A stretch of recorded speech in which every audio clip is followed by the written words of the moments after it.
sebelum kita masuk ke dalam pembelajaran, mari kita presentasi terlebih dahulu ya biar terekam ke Bapak. Silakan buka gawainya untuk di-scan presensi di saya kirim saja ya ke itu. Terima kasih. Grup kelasnya Bapak. Ya, saya kirim grup kelas ya. Baik, Bapak.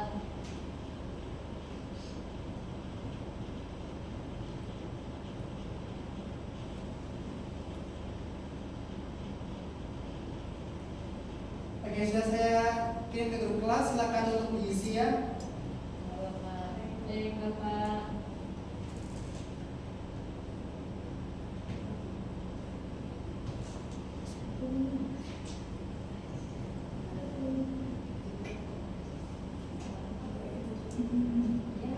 Oke, semuanya masuk ya tanpa terkecuali. Nah, kemarin teman-teman habis membahas tentang unsur intrinsik. Kira-kira siapa yang masih ingat apa aja unsur intrinsik di teks drama?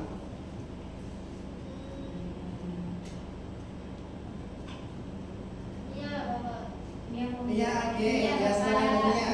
Ada tema, Dan tema, tokoh dan penokohan, penambahan, alur, latar, alur, dialog, amanat, konflik, dan petunjuk lampu, Bapak. Oke, benar sekali ya dikatakan oleh Mbak Minya bahwasanya kemarin kita telah belajar tentang unsur-unsur intrinsik yang ada di teks drama. Nah, kali ini kita akan belajar lebih mendalam mengenai dialog dan pramanggung seperti yang telah Bapak sampaikan kemarin ya. Kalau dialog itu merupakan teks yang ada untuk diucapkan oleh sang aktor atau sang tokoh yang ingin mementaskan suatu drama. Nah, biasanya untuk dialog ini itu tuh kita tidak ada petanda khusus, misalnya dicetak tebal ataupun cetak miring, apalagi di dalam kurung seperti itu. Nah, kemarin juga Bapak sudah menyampaikan juga pramanggung itu merupakan petunjuk bagi aktor yang biasanya bercetak miring dan ada di dalam tanda kurung. Nah, mungkin anak-anak bisa scan terlebih dahulu barcode ini untuk dibaca secara singkat gitu. Baik, Bapak. Bapak kasih waktu 5 menit untuk membaca.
Oke, mungkin dari anak mau membacakan tadi apa yang dibaca.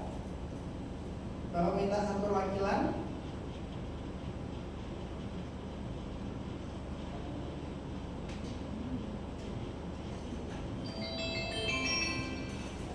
Perhatian, Vira di sini. Saat ini, log penggunaan laboratorium Anda belum terisi. Segera lakukan pengisian. Sekarang, jangan Yang ada di barcode-nya ya, Pak? Iya. Terima kasih. Unsur kunci dalam naskah drama. Yang pertama, dialog. Dialog adalah unsur utama dalam teks drama yang berupa percakapan antar tokoh. Dialog ditulis secara langsung dan akan diucapkan oleh aktor di atas panggung atau dalam pementasan. Fungsi dialog menyampaikan plot cerita atau alur, mengungkapkan karakter dan sifat tokoh, menyampaikan konflik dan pesan moral, dan membangun suasana dan emosi. Cara mengidentifikasi interpretasi dialog. Yang pertama ditulis dengan huruf biasa, tidak miring.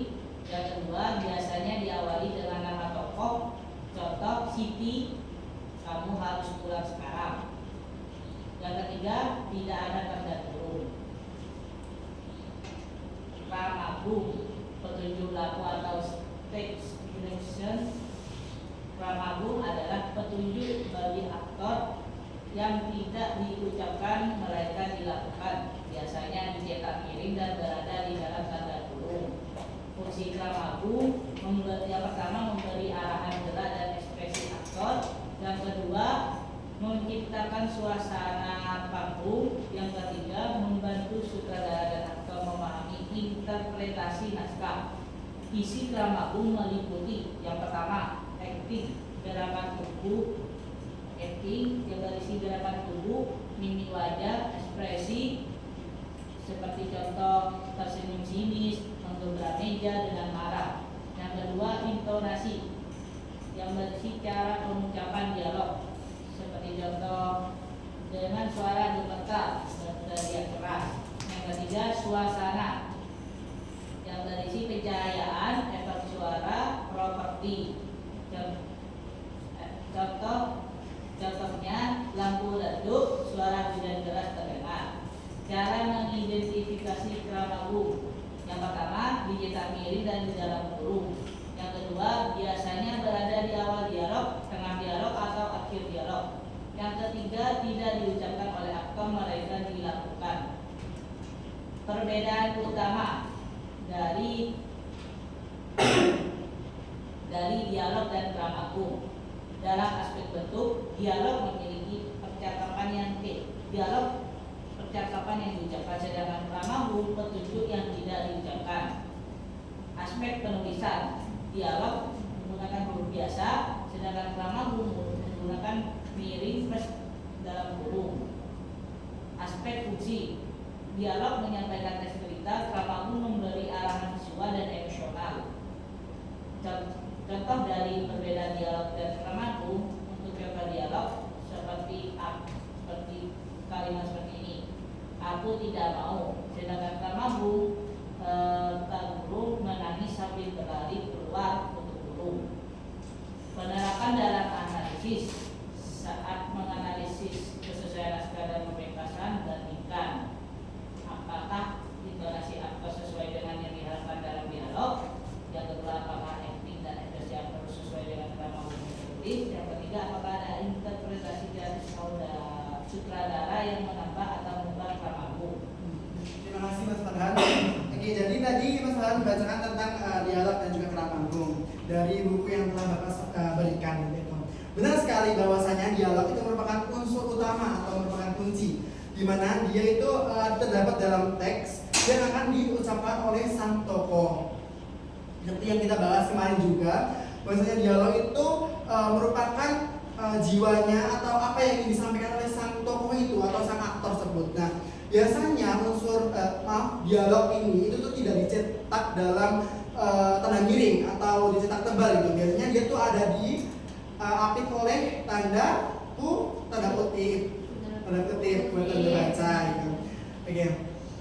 Nah, biasanya ditulis dengan huruf biasa, yaitu huruf tidak bercetak miring. Biasanya diawali dengan nama tokoh atau huruf kapital biasanya. Nah, tidak berada di dalam kurung. Contohnya itu seperti ini. Ini ada Siti. Dia ada nama aktornya atau nama tokohnya, baru diikuti dengan kalimat yang akan disampaikan atau akan diucapkan seperti itu. Dan diapit dalam tanda apa? T. Oke. Fungsi dialog di sini yaitu untuk menyampaikan plot. Dialog itu berfungsi sebagai alat utama untuk menyampaikan alur cerita dan memajukan narasi kepada penonton. Jadi seperti yang saya sampaikan tadi, bahwasanya dialog itu adalah interaksi. Jadi dia yang menghidupkan suatu pementasan tersebut. Terus untuk mengungkap karakter, menunjukkan sifat, kepribadian, latar belakang serta motif tersembunyi dari para tokoh. Yang terakhir yaitu membangun konflik, menyampaikan pesan moral konflik antar tokoh serta membangun suasana dan emosi penonton, di mana dia itu menyampaikan pesan moral secara langsung gitu dari apa yang mereka ucapkan. Nah, di sini apa sih dengan Kramagung ini? Kramagung seperti yang dikatakan Mas Farhan tadi, Kramagung itu merupakan petunjuk laku atau stage direction, yaitu petunjuk bagi sang aktor. Nah, ini biasanya itu dicetak miring dan di dalam tanda kurung. Dan tanda kurung. Nah, dia itu tidak akan diucapkan oleh sang aktor, tapi dia itu mengarahkan sang aktor gitu. Contohnya itu ini ya, dialog ini. Siti, kamu harus pulang sekarang. Nah, di sini kalau kita kasih Kramagung marah gitu ya, berarti sang aktor yang memerankan Siti ini harus mengatakan ini dengan ekspresi yang marah gitu ya. Oke.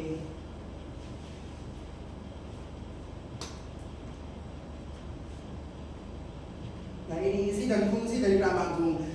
Sama seperti dialog tadi, bahwa Kramagung itu juga memiliki fungsi yang penting gitu. Yang pertama itu untuk acting atau ekspresi, memberikan arah gerak tubuh, mimik wajah dan aksi tokoh. Misalnya seperti yang saya katakan tadi, marah atau senyum sinis, menggerak meja dan sebagainya gitu. Yang kedua untuk intonasi suara, yaitu mengatur cara pengucapan dialog agar emosinya dapat tersampaikan dengan tepat, yaitu dengan suara gemetar atau berteriak gitu. Terus suasana panggung ini petunjuk pencahayaan. Nah, pencahayaan ini itu masuk ke dalam Kramagung juga gitu. Oke. Sini Bapak punya foto ya.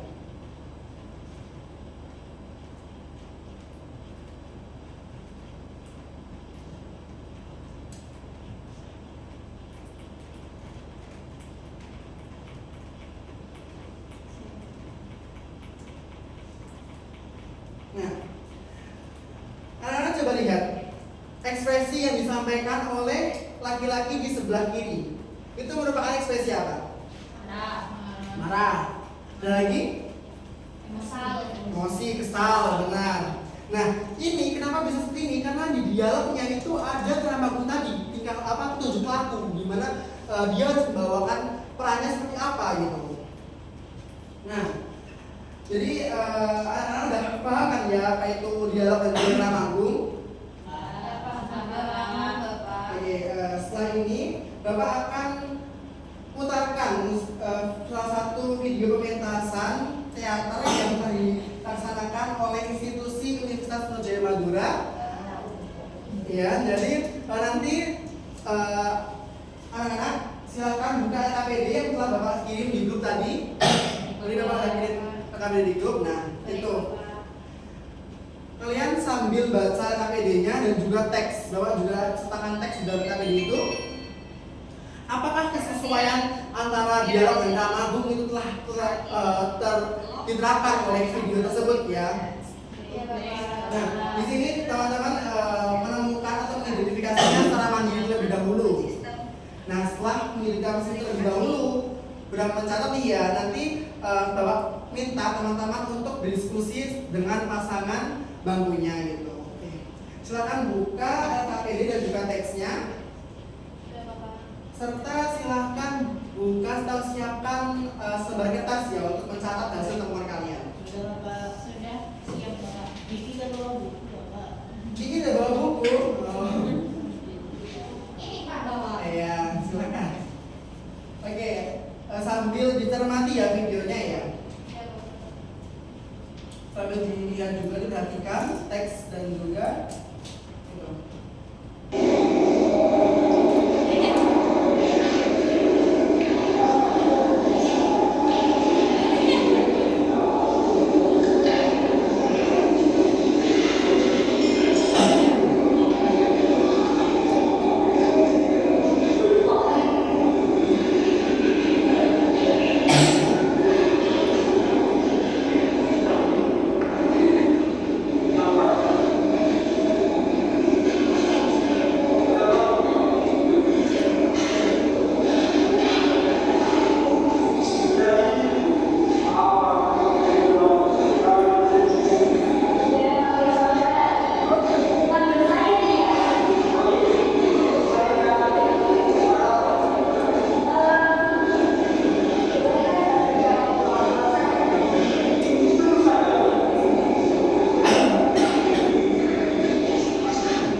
anak-anak untuk berpasangan sesuai dengan bangunnya masing-masing ya. Tidak mau sama saya. Iya, gitu.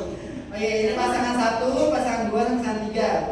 Bapak kasih waktu 15 menit cukup atau 15? Cukup. 15 menit ya untuk diskusi. Hasil temuan kalian diskusikan sama teman kalian. Sepakati mana yang lebih benar atau lebih tepat gitu. Nanti akan kalian presentasikan gitu. Oke, Bapak kasih waktu selama 15 menit ya. Silakan diskusi. Bapak Kiki tidak mau diskusi, Bapak. Mbak Gigi. Jangan mikir.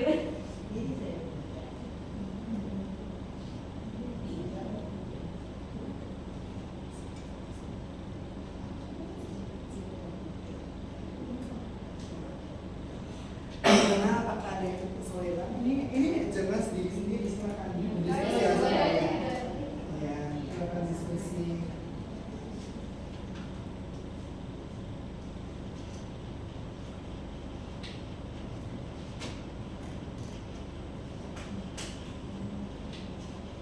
Silakan diskusi. Kasih tahu pendapat kalian gitu, satu sama lain gitu.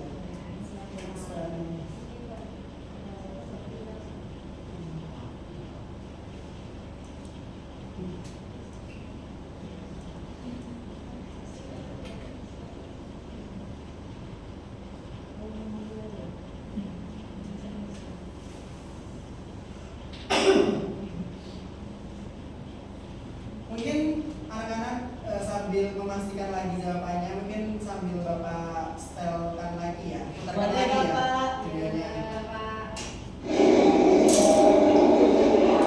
Silakan sambil diskusi ya, silakan. Lagi kita diskusi sama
sama pasangannya? Karena dunia melakukan sama Farhan, Bapak. Oh, gitu. Bukan mengamuk.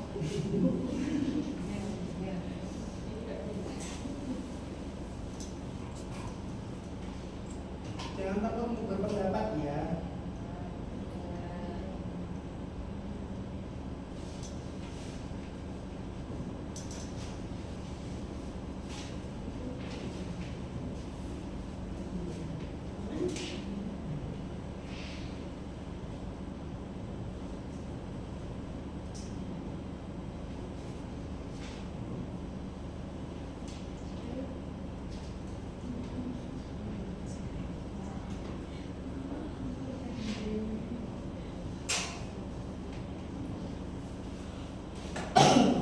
Oke, udah selesai semuanya? Udah Bapak. Iya, Bapak. Oke.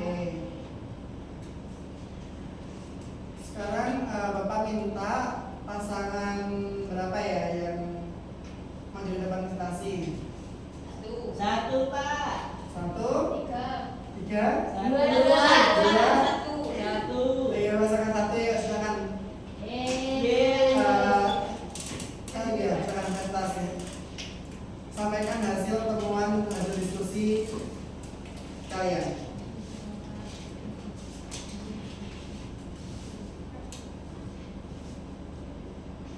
Baik, di sini kami akan menyampaikan hasil temuan kami. Yang pertama yaitu analisis dialog dan intonasi.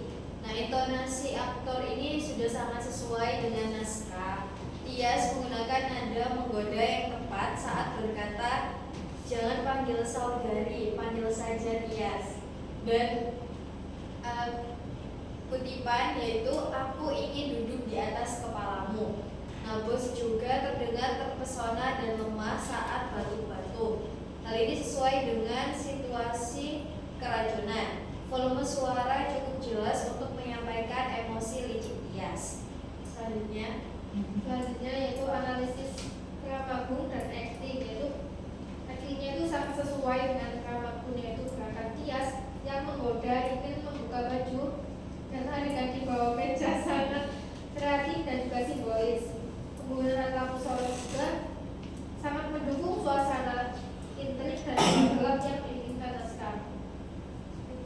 Selanjutnya evaluasi kritis, yaitu kelebihan paling menonjol adalah interpretasi sutradara yang sangat kreatif dalam merealisasikan Kramagung, terutama adegan bawah meja yang sangat sulit dipentaskan secara realistis. Nah, pementasan ini berhasil menyampaikan pesan dengan baik meski hanya satu babak.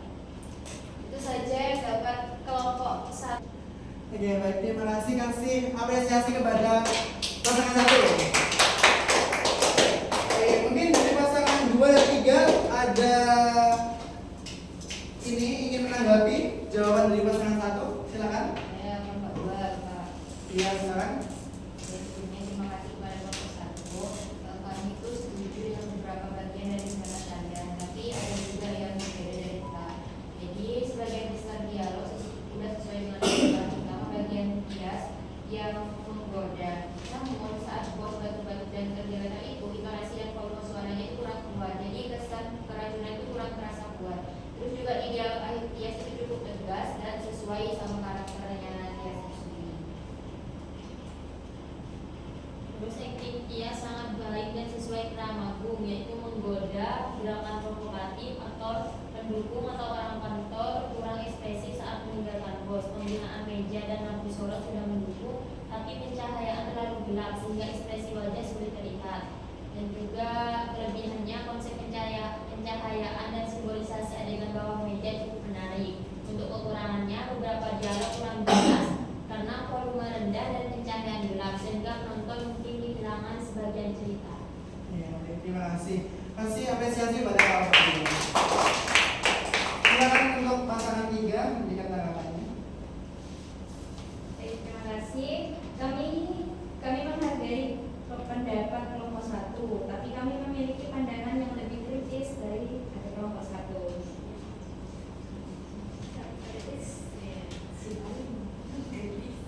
Dialog yang sesuai dengan naskah. Banyak dialog yang diucapkan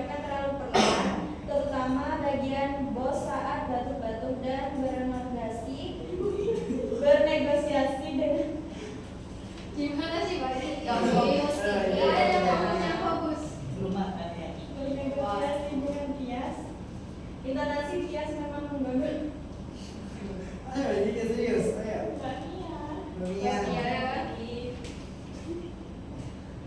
Ayo makan aja. Intonasi Tias memang menggoda, tapi volume suara secara keseluruhan rendah sehingga sulit dipahami. Mbak Diki, ayo.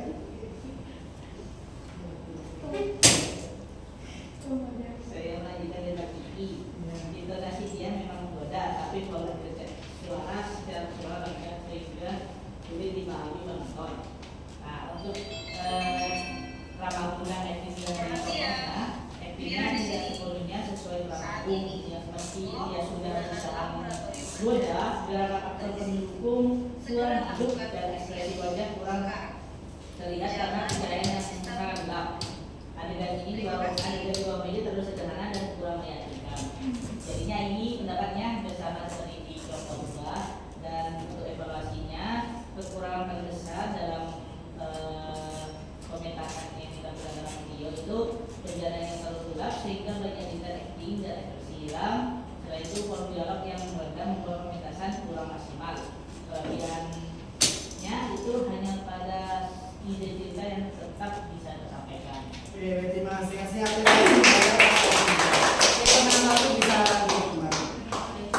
Ya, benar ya bahwasanya memang setelah kita merencanakan dialog dan drama agung, tapi di pementasan itu dapat berubah, apalagi pada dialog. Nah, karena dialog itu bisa diimprovisasi, namun beda dengan drama agung. Kalau drama agung dia tetap harus dilaksanakan sesuai dengan yang tertulis. Masalah lighting dan sebagainya itu merupakan kemungkinan juga itu merupakan kesalahan teknisi yang tidak dapat dihindari seperti itu. Baik, Bapak. Oke. Di sini sudah menjadi istirahat ya. Jadi mungkin sampai sini aja pertemuannya. Bapak minta tolong salah satu anak untuk menyimpulkan pembelajaran kali ini. Ya, silakan Mbak Wanda. Baik, terima kasih Bapak. Jadi sebelum dari saya itu dari pembelajaran tentang kegiatan hari ini, saya dapat menyimpulkan beberapa poin mengenai cara pengimplementasian dialog dan abu dalam sebuah pementasan. Yang pertama, kalau dialog itu fleksibel. Perhatian. Jadi saya belajar bahwa dialog di panggung tidak harus selalu dihafal, maupun bahkan digunakan sesuai. Dan kita itu diperbolehkan melakukan improvisasi agar acting kita itu terasa lebih natural dan mengalir. Asalkan satu kata dari cerita tersebut tetap tersampaikan dengan baik pada penonton. Nah, bedanya kalau drama itu tidak boleh berbeda dengan dialog yang bisa diimprovisasi. Kalau drama ini sifatnya wajib banget untuk dipatuhi dan tidak boleh diabaikan. Jadi drama adalah petunjuk pelaku yang menjadi kompas kita dalam bergerak, berpindah posisi atau blocking dan menunjukkan ekspresi. Jika drama itu dilupakan, maka pementasannya itu akan kehilangan arah. Itu perbedaan antara dialog dan drama. Oke, terima kasih untuk Mbak Wanda. Jadi sudah sampai di penghujung pembelajaran ya. Saya minta tolong untuk ketua kelas untuk memimpin doa berdahulu. Baik, sebelum mengakhiri pelajaran pada pagi hari ini, saya dalam berdoa dimulai. Berdoa selesai.